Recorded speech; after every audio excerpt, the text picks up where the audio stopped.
आज की कहानी एक ऐसी क्रिया पर जो भारत में बहुत मान्यता पाती है, जिसे कहते हैं संकल्प, जिसे कहते हैं वचन। वचन जिसके बारे में बाबा तुलसी ने कहा कि रघुकुल रीत सदा चली आई, प्राण जाए पर वचन न जाए। हमारे इतिहास पर गर्व करने के कई कारण हो सकते हैं, लेकिन एक महत्वपूर्ण कारण यह है कि हम उस संस्कृति से आते हैं जहां अपने वचन को, अपनी बात को, अपने शब्दों को बचाने के लिए, उनकी रक्षा करने के लिए लोगों ने अपने प्राण तक कुर्बान किए हैं। महाभारत के समय में आप सबको पता है कि कर्ण और अर्जुन के बीच बहुत जबरदस्त दुश्मनी थी, प्रतिस्पर्धा थी, लेकिन इस प्रतिस्पर्धा में भी एक मर्यादा थी। महाभारत के चलते युद्ध में दोनों एक दूसरे के रक्त के प्यासे थे, लेकिन मर्यादा से बाहर हटकर कभी कर्ण ने युद्ध नहीं किया। अपने प्रिय मित्र दुर्योधन को एक वचन दिया कि अर्जुन को मैं मार दूंगा, इस बात की प्रतिज्ञा की। कथा में सूत्र आता है कि कर्ण अपने समय का सबसे बड़ा दानी था। सुबह सूर्य पूजन के समय, स्नान करते समय नदी से बाहर आने पर उसके सामने अगर कोई भी कुछ मांगने के लिए आ जाए तो कभी उसके खजाने से कोई हाथ खाली नहीं जाता था। कुंती के मन में आइडिया आया, उन्होंने सोचा कि क्यों ना अपने बेटे कर्ण के पास जाएं और अपने सभी बेटों की रक्षा का वचन मांग लें। इससे 6 के 6 बेटे बच जाएंगे और मेरी कोख धन्य रहेगी। जिस दिन कर्ण और अर्जुन का निर्णायक युद्ध होने वाला था, उससे ठीक एक रात पहले एक सफेद कपड़ों में ढकी हुई एक महिला कर्ण के द्वार पर पहुंची। अतिथि सेवी कर्ण स्वयं बाहर लेने के लिए गए। देखा तो पांडवों की मां, हस्तिनापुर की महारानी कुंती। उन्होंने कहा कि रात्रि के इस समय मुझ जैसे एक सामान्य सैनिक के द्वार पर हस्तिनापुर की महारानी का आगमन।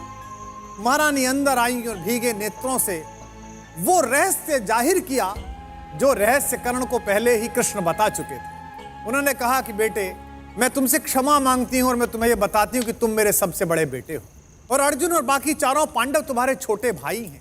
कर्ण ने कहा कि मां, बड़ी देर से आई आप, फिर भी आप आई हैं, तो बताइए कि मैं क्या कर सकता हूं। कुंती ने कहा कि बस मैं ये चाहती हूं बेटा कि मेरे 5 पांडव पुत्र हैं और एक तू मेरा सबसे बड़ा पुत्र है।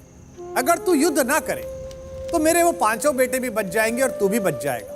कर्ण ने कहा कि मां, तब से तो आज तक गंगा में बहुत पानी बह चुका जब आपने मुझे गंगा में प्रवाहित किया था।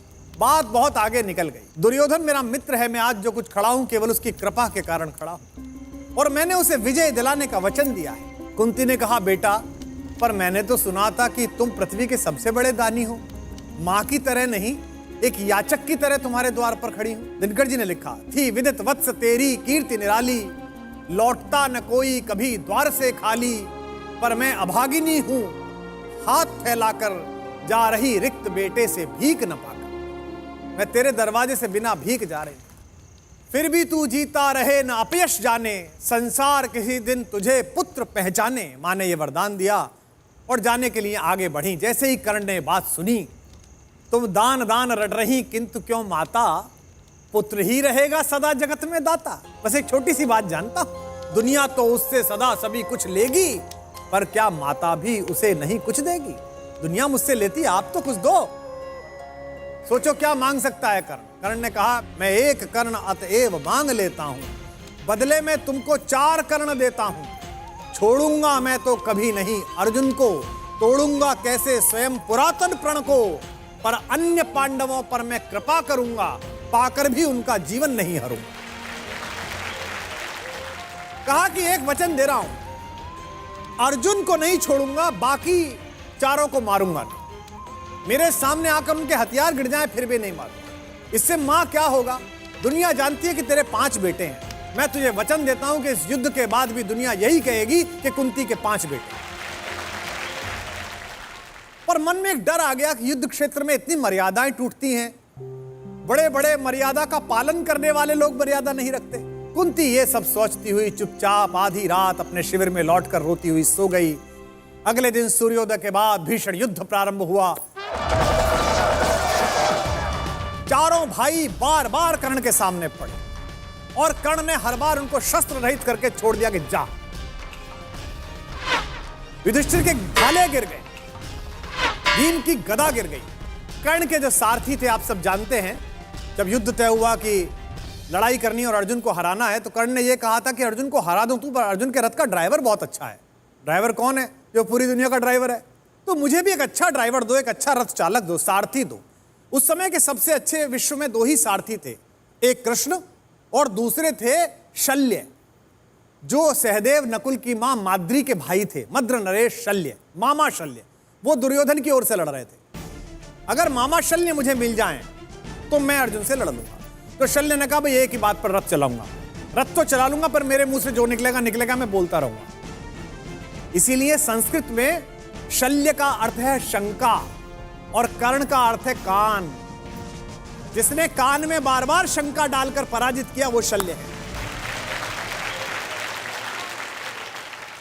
शल्य ने पूछा कि कर्ण ये क्या कर रहा है भाई, इन चारों भाइयों को पकड़ा छोड़ क्यों दिया, अर्जुन से डरता है, ये भी तो तेरे शत्रु हैं। कर्ण ने मुस्कुराते हुए कहा आप नहीं समझोगे मामा, ये जिंदगी सिर्फ जीत और हार के लिए नहीं है, बल्कि जिंदगी के बाद बहुत सारी चीजें हैं जिन्हें सत्य कहा जाता है। ये युद्ध तो 5 दिन का है, मैं तो जन्म जन्मांतर का युद्ध लड़ रहा हूं। इस युद्ध के भीषण क्षणों में भी मेरा ध्यान अपने सत्य और अपने वचन से नहीं हटा है। मैंने ये 4 महारथी इसलिए छोड़े हैं, इन्हें जीवनदान इसलिए दिया है कि सत्य के चरणों में, सुमार्ग के चरणों में, स्वर्ग के चरणों में 4 फूल चढ़ा रहा हूं।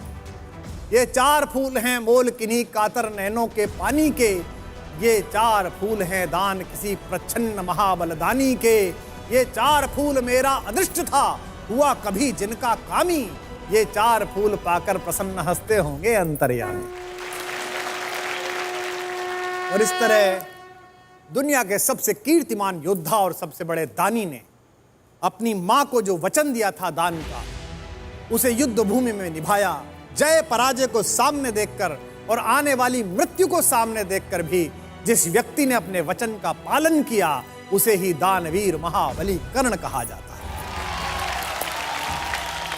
ये तो थी कर्ण की कथा, पर सोचिए कि इस कथा का सार क्या है। कथा का सार यह है कि कोई व्यक्ति तभी महान बनता है जब दुनिया उसके शब्दों पर भरोसा करने लगे। लेकिन समय आपका मूल्यांकन केवल इसी बात से करेगा कि आप अपने मूल्यों के प्रति, अपने सच के प्रति, अपने धर्म के प्रति, अपने वचन के प्रति कितने ईमानदार रहे थे। याद रखिए, जिंदगी कुछ सालों का खेल नहीं है, इतिहास के साथ चलने वाले उन पन्नों का सालों साल का खेल है जिस पर आपका नाम लिखा जाना है। अगर आप चाहते हैं कि आप बाद में भी याद रखे जाएं तो मेरी इस कहानी को याद रखिए।